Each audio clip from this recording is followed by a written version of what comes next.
Well, I am so happy to have you join us on Revel 11 today. My name is Joni Parsons, and I'm founder of Revel 11. We put together amazing conversations like the one that we are going to have with Jen today, but a few words before we get started.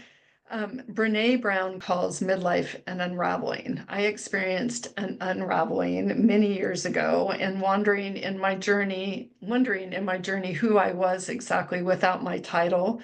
I have a communications company. I'm like, who am I without that? And then also without the societal norms that so many of us live by and frame our existence. I was in my 40s and I was searching. I even had women's groups to ask others how if they were experiencing the same things that I was feeling at that point, and that same question about who they were while I was asking the question, who am I? But I soon realized what I was really looking for was my true, authentic self.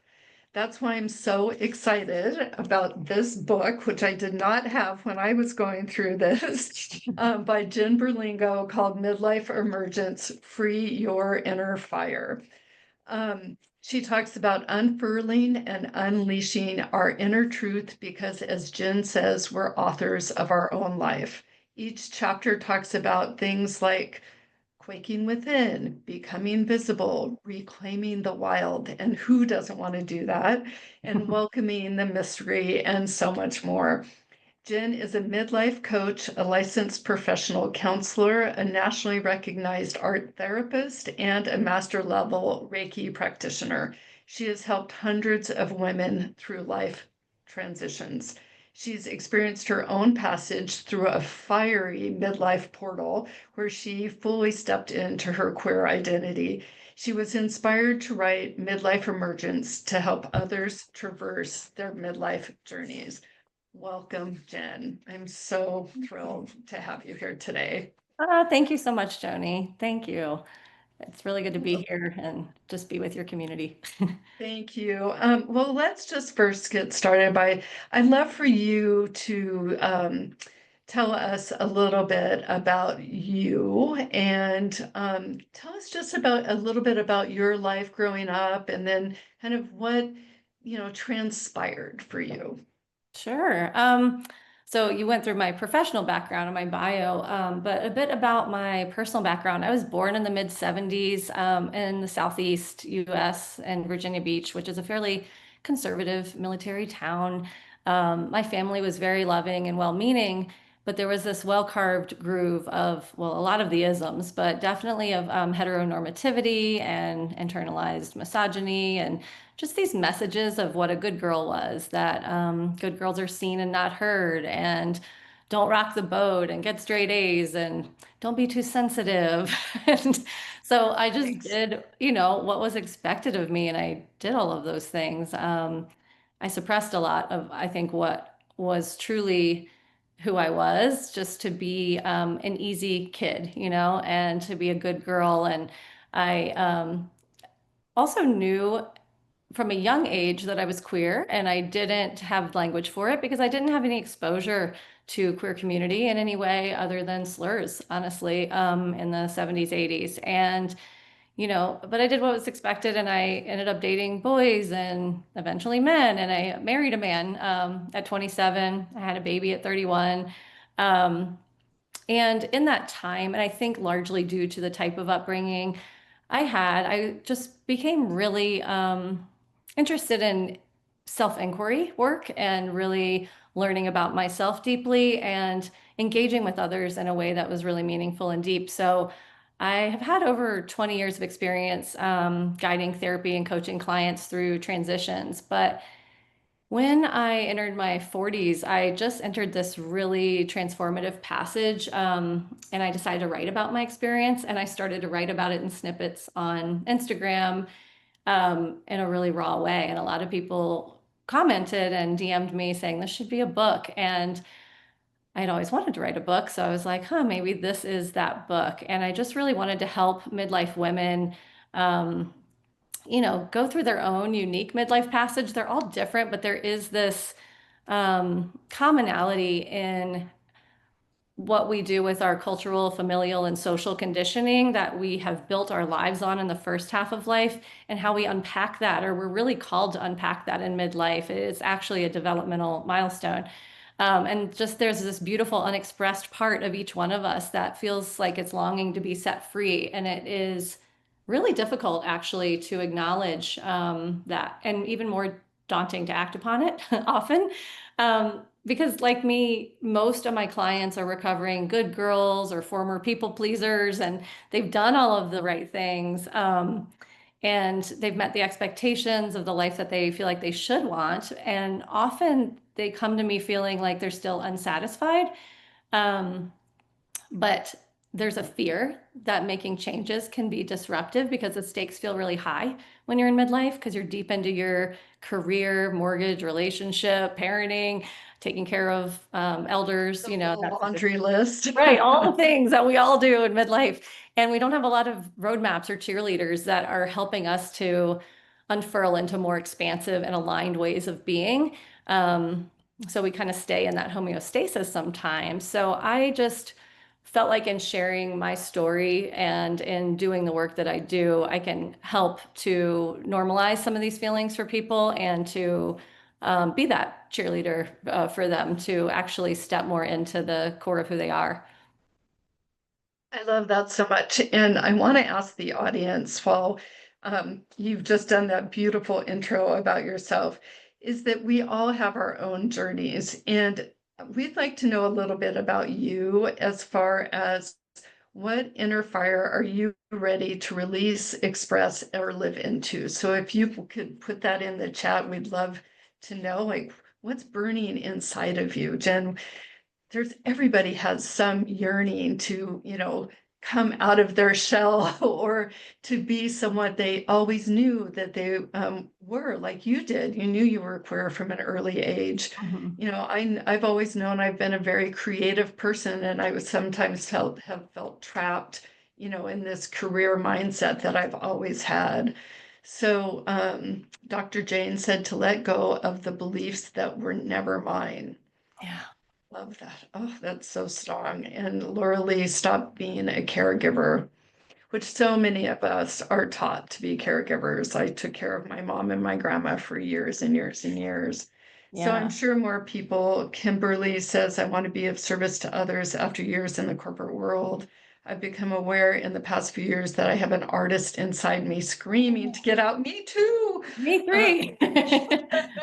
you've done something about it, which we'll talk about as well. A bit. Yeah, stop caring about what other people think. Left a 33-year marriage. Heidi, good job. Mhm. Libby, me four, embracing my end. I mean, there's so many things, right, Jen? Yeah. So I mean, look at all of these things that we all relate to and are also all individual to each and every one of us. Tracy, everyone is creative and innovative in some way, including those who are seen as uncreative. Yes, Hmm. indeed.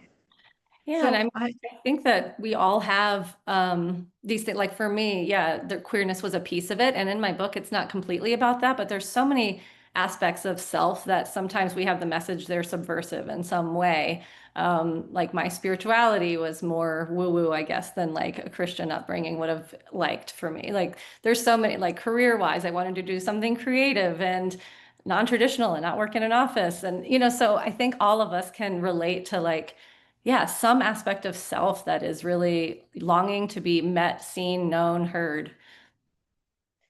And so, what I love so much about your book is that this is not an unraveling, it's an emergence. And talk to us about how you see that coming to be and how that's come together for you. Yeah, thank you. Well, in psychology, midlife is, 40 to 65-ish, and the stereotypical midlife crisis, it historically centers the male experience, but I felt like this was sort of a play on words where midlife doesn't need to be a crisis or an emergency. It can be an emergence. And emergence is, it's defined as a process of coming into view or becoming exposed after being previously concealed, which is exactly what I experienced. And it can be reframed as an emergence of our more authentic selves after we have the courage to challenge or change or shed some of that conditioning that we might have lived into in the first act of life. And yeah, I definitely noticed that when I entered my 40s, which felt like this liminal space between the first and second act of life in a way. It was like a waiting room, as I write about in my book, where we have this opportunity really to architect the second half of life the way we want it to be. And so the concept of emergence feels really resonant to my experience because I was unveiling in midlife what had previously been unseen. And it was really my authentic self. And so, I was called to like turn on its head some of that conditioning and some of those early messages that I got about what it means to be a woman in the world or a sexual being in the world or a career minded person in the world, like whatever that was. And I challenged those notions, and I think a lot of people are really pulled to do that um, in midlife. Yeah. Your journey was not an easy or direct one. So as we all know, there are many paths. And talk to us about, what was it like to have this within yourself, this knowledge, and you got married and here you are, you've got a child, you have your home, and what's going on in your mind? Yeah. I think that the moment my emergence began was the moment I began to like really admit to myself some of the sentences that were stuck inside of me that I couldn't even say out loud or admit even internally. Um, and I write about this in the opening of my book, this moment. And do you want me to read that passage? Yes, I would love that. Thank Okay. you. It's the beginning of chapter 1, which is page 25 because there's an intro. But it was the summer of 2017 when the tremors of my midlife emergence made themselves emphatically known. One morning, after inching through the drop-off car lane at my daughter's summer camp, instead of heading home, I found myself driving too fast through the redwood and eucalyptus trees along a snaky, densely fogged highway that connects San Mateo to Half Moon Bay. I always slept in as long as I could. So the weekly school and camp drop off in my pajamas. Oh, I did the weekly school and camp drop off in my pajamas, grateful I didn't have to leave the car. On this day, my hair and teeth were still unbrushed. I was braless, wearing a soft gray t-shirt and black sweatpants. As I drove that winding road, the gas pedal carved grooves onto the ball of my foot and toes. I had left the house in such an emotional haze that morning that I had uncharacteristically forgotten to put on shoes. Though I didn't have a particular destination in mind, I felt like I was hypnotically being pulled toward the ocean. I needed to bring myself to the very edge of something grand. I used my music playlist as an oracle that morning, clicking the shuffle setting and accepting the songs as they came, as perfectly timed songs that came as perfectly timed messengers. The window was halfway down, so the wind whipping by my left ear necessitated turning the volume way up to hear Ani DeFranco sing So What. Her song poured through my car speakers like medicine, not because it eased my pain, but because it so beautifully met it. And then I write out some of the lyrics, and I say they immediately penetrated my gut. It moved up to my heart like a burning and then got stuck in my throat in that familiar lump. Tears welled up in my eyes, making it hard to see the road.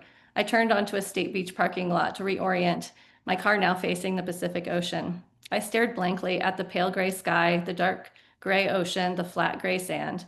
The green, magenta, and yellow portulaca growing between my car and the beach provided the only color. I let my tear-blurred vision find comfort there.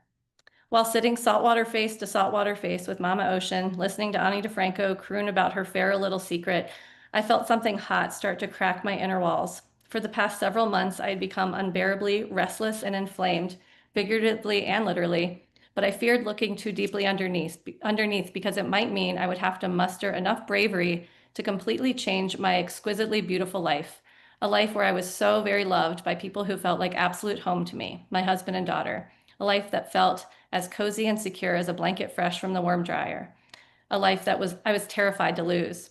In a prayer for courage, I breathed in the ocean air, trying to infuse my being with her powerful feminine energy.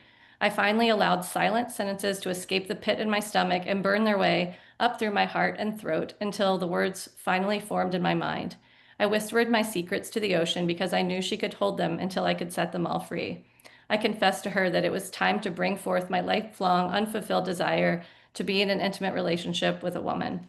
And it goes on, of course. But that's sort of this moment that it's like tattooed into me, really, that I knew I needed to live into this aspect of myself that I had been suppressing and hadn't even,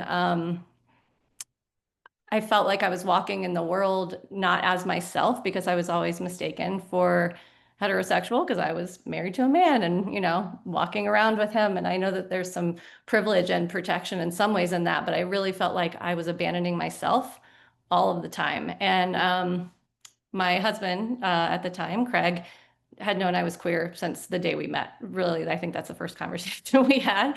But that lack of expression and the fullness of my sexuality had gotten so internally loud and painful as I entered midlife that I needed to um, explore it. And I knew that this like sweet, comfortable, familiar life that was in would somehow have to shift. And I had no idea how or if it could, but um, I think that that's one of the things that a lot of people that I work with fear. It's like, and you don't have to blow up your whole life really, but there might be some inkling in each of us of some piece that is unexpressed that's actually like such a gem in who we are.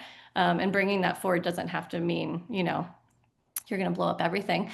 But you can, or you That can, was that drive to the ocean was such a pivotal moment for you. it really And was. Yeah. it's not as if, I mean, you talk in the book, first of all, this book is so well written. I've enjoyed every word that Jen writes, and I'm so glad that you read that piece because it exemplifies the whole book.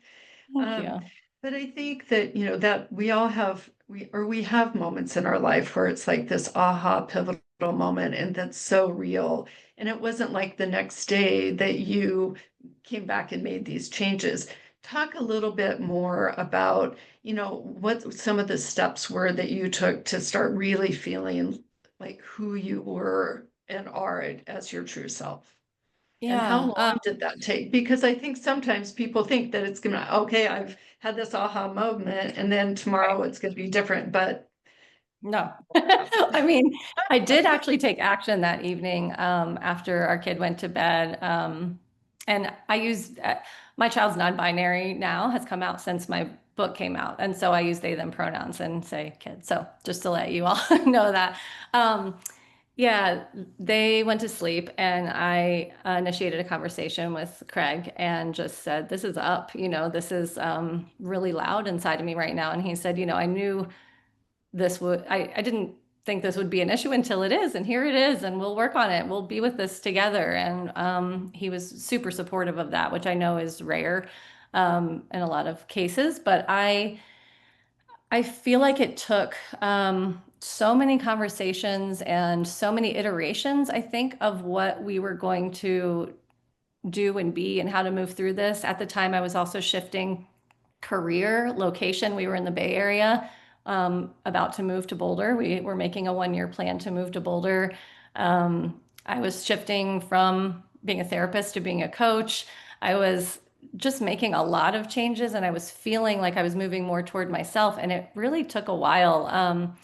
So we talked about opening up our marriage just in my particular story as a way of seeing what this could be like for me to experience this part of myself. And we did that in theory, honestly, nothing on the ground happening, but in theory, in therapy with someone who specializes in open relationship and in reading all the books for at least 2 years, maybe a little more before anything, it was just like, let's just get all the information.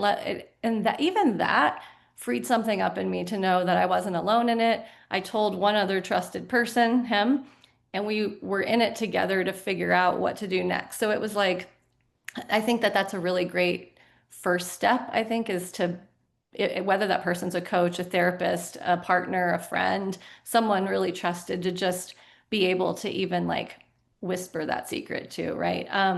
And then just let it go from there. I think that my footfall sort of created the path that I went on because there wasn't one carved out for me in this way from anyone else that I knew or anyone I could talk to or reference, which is why I wrote the book that I needed at that time later. I So needed it too.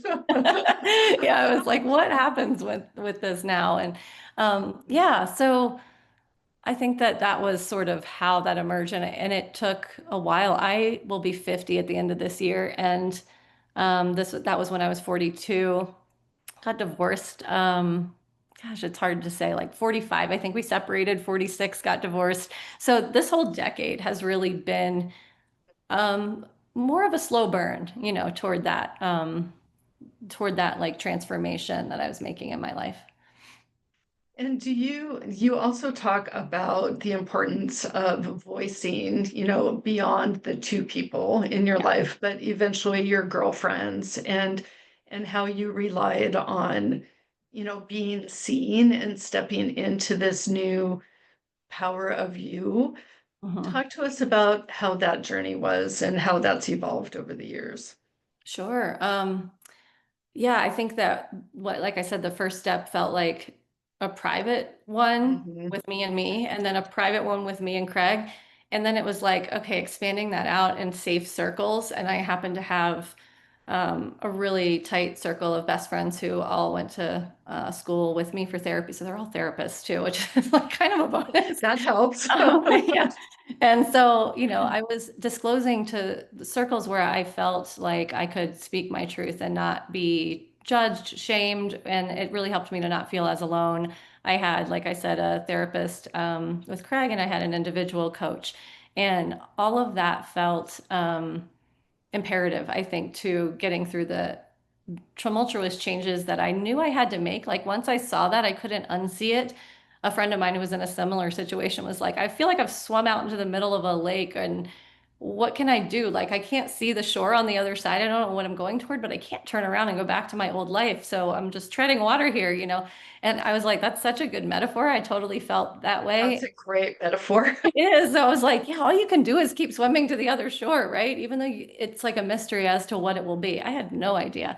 Um, but yeah, I think that, oh gosh, it's to release some of that familial conditioning was the hardest for me. And so I didn't tell my family of origin what I was going through at the time because it felt like the voice of fear inside of me was actually my mom's voice that had been instilled in me. And so some of the anxiety I was feeling, I was like, if I talk with her, even though we're close, what she'll do is echo the most anxious parts of me in doing this. So I knew I had to keep it for myself for a while there.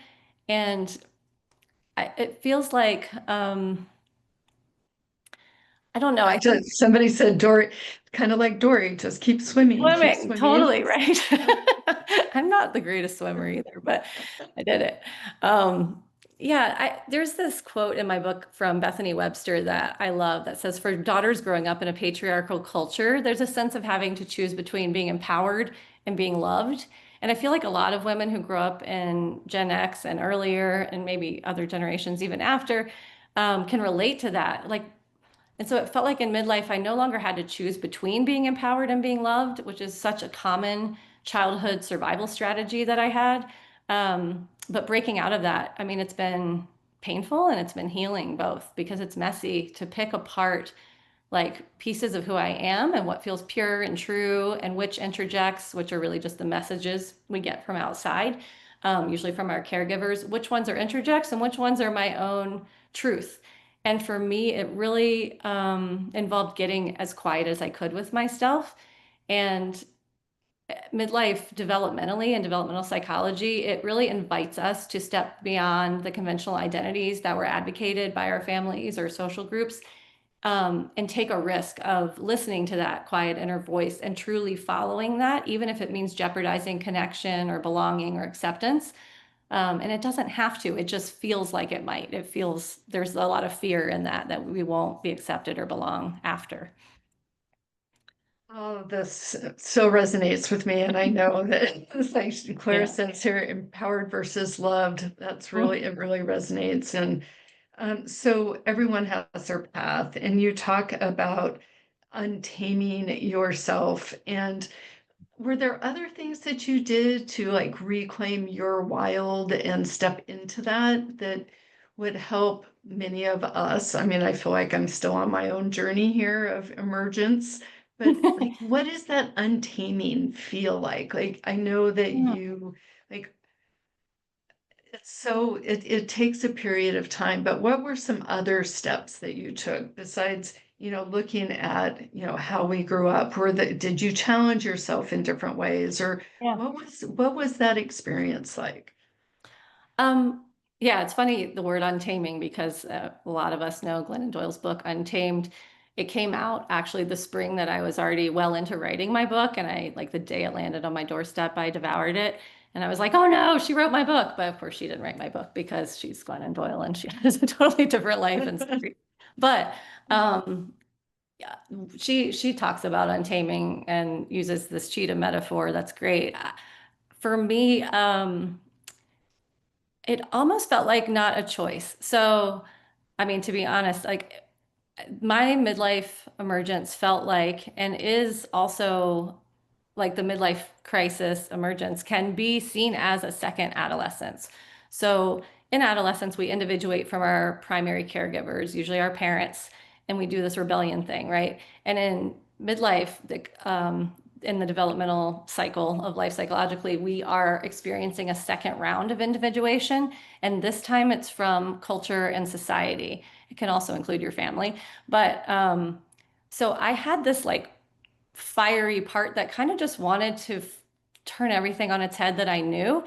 And it felt a little wild in the sense of like how a teenager might feel like I'm probably making terrible choices right now. I might just, I think I write in the book, like run down the street naked with my hair on fire. I didn't do that. But like that was a sort of feeling that I had. And I was like, oh gosh, like, girl, you're way too, um, civilized for this, but you can't stop it. You can't like stop that roll. So, Mhm. um, yeah, there's this, like you talked about having that path and it feels like this continuum between what's safe and familiar and what's alluring and novel and mysterious. And so I really fully felt like there was like this comfortable, familiar, safe homeostasis that I was like, I could hang out here for the rest of time and be fine. And there's more. And like, I felt like I had a teacher reflect to me actually. And of course, like when I hear you speak, all I hear is the underneath part of your soul just saying the word more, more, more, right? So um, that was what I felt like that was kind of the wild. And in Eric Erickson, who's a psychologist in the 50s, said that this midlife period is the challenge of stagnation versus generativity, which basically is this continuum. And it's when we reevaluate our life purpose and make sure we're making the type of impact on the world that we want. And of course, it's going to soothe our nervous systems to feel safe and secure and stable. And that can be really nice to rest in. And there's that seduction and that yearning for the more, for something growth producing and for taking more risks. So for me at that stage, it felt like the pull toward growth became so strong that I was like allergic to stagnation. And for others, I think that that steadiness offers stability and comfort. And I say this because I work with a lot of women who fall all over that continuum, and there's nothing wrong with any part of it. Um, and in doing research for my book, I actually spoke with over 100 women beforehand who each one said that they are more enticed by risk taking in midlife than they ever had been in any other time of their life. Because developmentally, honestly, that's what we're called to do. And it's so hard because pioneering your own path is usually met with judgment and projection, sometimes internal, sometimes external. Absolutely. And it's just so difficult to surmount that. So I'm just hoping that my book and my coaching work in the world and my groups and stuff can help to support people wherever they are on that continuum of safe versus like wild and, So, alluring. so Jen, so now that you're here, so Yeah. you've been living this now for quite a few years. You're here. How are you? Like, what, I mean, like now that you've closed that chapter in your life, we talk a lot about chapters here at Yeah. Revel 11. You're in this new chapter of your life. Like, how expansive do you feel? Like, what are some of the things that have come out of you being true to yourself, you living your life, you being your author? What's your everyday like emotion like now that you're there? Yeah. I mean, I don't know that I'm there in terms of, I don't know that any of us are ever ever arrived, have there, ever arrived, right? but Like you know what I I hope mean? that I'm not there. I hope that everything's continuing to unfold, and it is actually. Absolutely. So the weird part about putting all of that into a book is that books are static objects and it has an end. And it's like, there's more that happened after this book, which is why I actually started writing on Substack a couple months after my book was released, because I'm like, more's happening. So I do write a weekly Substack, or now it's every other week, but for the first year it was weekly. I think the link is in the chat too. But how am I? I am more free and expanded than I've ever been.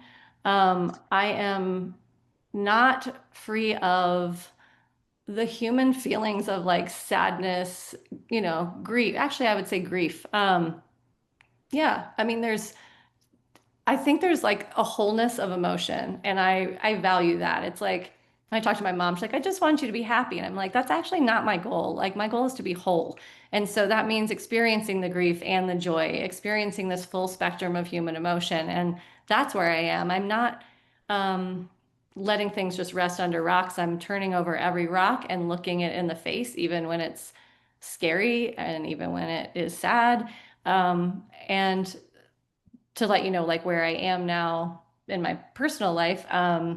Yeah, I've been with my girlfriend for over 5.5 years. We just moved in together because, I mean, we do not fit the U-Haul on the second date lesbian stereotype. It took us a while because of all of these like changes. I'm divorced from Craig. He's my best friend. He has been through the whole thing. We have an 18-year-old who is heading off to college next month, and I can hardly believe that. Um, yeah, and so it really feels like there's this opening of structures of ways of being in my life. And I think that's what was so helpful. It felt really tight and boxed in when I was in a marriage and in this heteronormative thing, like all of the things about my life, like it needs to be this way. I kind of blew those open without blowing them up. And Craig was really instrumental in that too, because he's like, okay, we get divorced. Who cares what it says on a piece of paper? We're always going to be me and you. We're always going to love each other. We're always going to be family. So we sign the paper and then we are still in each other's lives. And that helps to ease that because it doesn't feel Absolutely. terrible. It feels like Mhm. sad some days for sure when our kids driving back and forth between our houses and holidays are like, oh, it's harder. And to integrate my girlfriend into the mix, but it's a good kind of hard instead of the, I guess, toxic kind of hard where I would just have stuffed down the possibility of this life. And that's what I wanted, that real honest look into your life because, change is hard, but once you make change and you step into this new way of life, there's so much beauty in blossoming into your truest self. Yeah. And to know that grief is there and joy is there, and you have to have that balance. Yeah. And that's just a part of life. So we would like to invite the audience to do a little to create a circle. Like if you have a piece of paper, this is so one thing I love about Jen's book is that in every chapter she has questions and a little opportunity to create and or do an altar. But I thought this was really a powerful one. And Jen, do you want to talk about it Sure. Yeah. This is an exercise. So yeah, on there are 13 chapters 104? in the book that are 13 kind of universal themes of midlife. And at the end of each chapter, I have journaling prompts, creative prompts, and then altar ritual. So like you create a midlife altar in the beginning and then a way to engage with it in each of the 13 chapters. So I think this is the end of chapter 4 about becoming Yeah, which visible. is being visible. Yeah. Yeah. And so the create part of it is like the art therapist in me wanting to make the unseen seen, right? So we thought we would do a little activity here on the call today you can trace a circle in the middle of a blank piece of paper. If you just even have a scrap paper on your desk, you can just imagine it if you don't want to do a Or circle. just, I just wrote it here in the book. I did a Perfect. little. Yeah. Yeah, just circle. It doesn't have to be anything fancy. Not I that agree. fancy. And then, I invite people to either collage, draw images, or you can just write words. And for the sake of this, maybe it's words inside the circle to show what you keep hidden on the inside, the words, the things that are just for you. And then you can use a space outside the circle to represent what you already reveal to others or what persona you're projecting in the world, what are the things that are okay for others to see in you. And then when you're finished, you can look at the image and decide whether this level of congruence between the internal you and the external expression of you feels satisfying to you. And it's just like a really good concrete way to see it externalized from yourself and decide like, are there steps I want to take in making these unseen parts of me more seen? We'd love to have you write in the chat. So just again to reiterate, so call it draw images or write words inside the circle to show what you are keeping hidden on the inside. And then maybe share one or two words there. And then on the outside, the circle is to represent what you want to reveal to others. Yeah. I think this What is you such do a, already reveal to others, actually, yeah, like yeah, the parts of you that are already seen, and then the parts of you that are unseen are on the inside. And then if you want to, and you can keep doing this, of course, after the call, because it's like absolutely. something that you might want to have in your journal and keep adding to, or maybe make an art piece about. But for the sake of the call, we'd love to have you share any of the things that you feel comfortable sharing. I mean, I realize this is about visibility and we're on a call, but the things that you keep hidden that maybe are ready to start to peek out might be something you feel safe sharing in the chat. I mean, like I said earlier, creativity is a huge part of me and was when I was a little girl. And it's, I've done a couple of things now that I've stepped into that side of me and it just feels so good. And I'm so joyous when I do that. And Laura Lee said unseen ego or seen question mark. How would you respond? Hmm. How would I respond to that? So the unseen, the things that you don't show to others, Lorely, you don't show your ego, but what do you show others? You're saying you're not sure what actually people are seeing on the outside. I don't know if So that I got Kimberly said adventure was a big party of me when I was younger. that.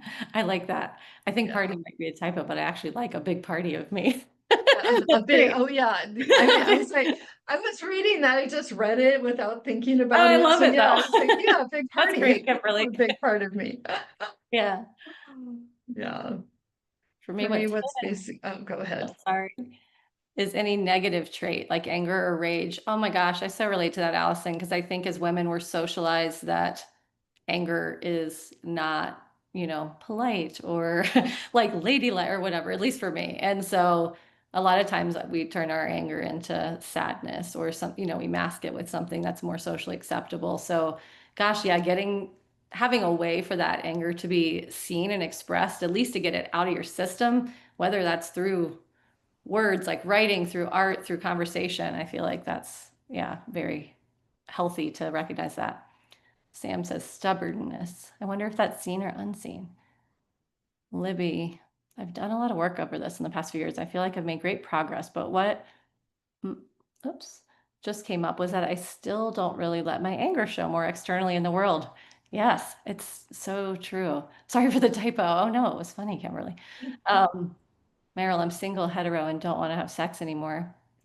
Yeah, I can understand that.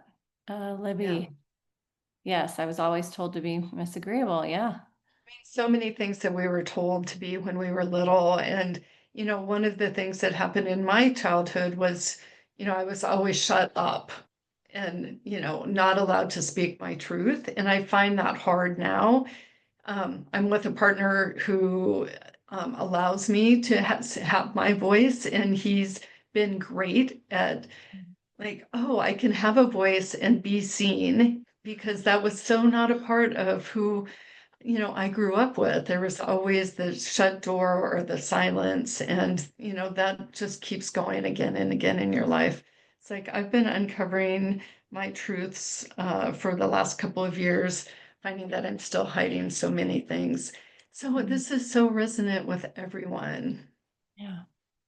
Yeah. Yeah. I mean, I think that the pain of being unmet, unseen, unknown is one that we all share. Like there's this feeling that those parts of us that haven't been, yeah, fully expressed are, um, I don't know, I'm thinking of a quote in the back of my mind that I'm like, I'm gonna butcher it, but it's something about like the story that you don't tell is like the most heartbreaking. I mean, that is totally not the quote, but there's something like that. It's like the thing that you haven't said can be the most heartbreaking part of your life. So it's like, I feel like midlife really gives you this opportunity to look back and to assess like who have I become and why, and who do I want to be going forward. It's such an invitation if we take it as such and not as a crisis to bring these parts that we're, hiding. Yeah, Claire says masking is exhausting. I was It's about to use that exhausting. word. Everything that we've been masking, it takes a toll on us. So it's like just really being out with who we actually are and unmasking can be so freeing, and not only for us, but it's contagious. And I feel like I've had such evidence of that and seeing my book make impact in the world and in people who are reading it and have contacted me, because it's really vulnerable to write all of this stuff down and put it somewhere and go, why did I do that? And then I get the answer to why all the time when someone comes up to me. Actually, last weekend, 2 weekends ago, I was at a Pride event and a person came up to me and said, I love your book. You changed my life. I'm actually at this event because of it. And I was like, oh, that's why I wrote it. Cause like I had that doubt when I went out there, but it ripples out to other people when you stand in your truth and you express it shamelessly, or even you make shame, say, this feels shameful and I'm going to express it, or whatever that is. It invites other people to do the same. So I just think that there is like this factor of like authenticity being contagious. We're like, oh, I can, fly my freak flag because I see that happening over there. And then it takes us all up a level to be like, there's some relief in just being ourselves now.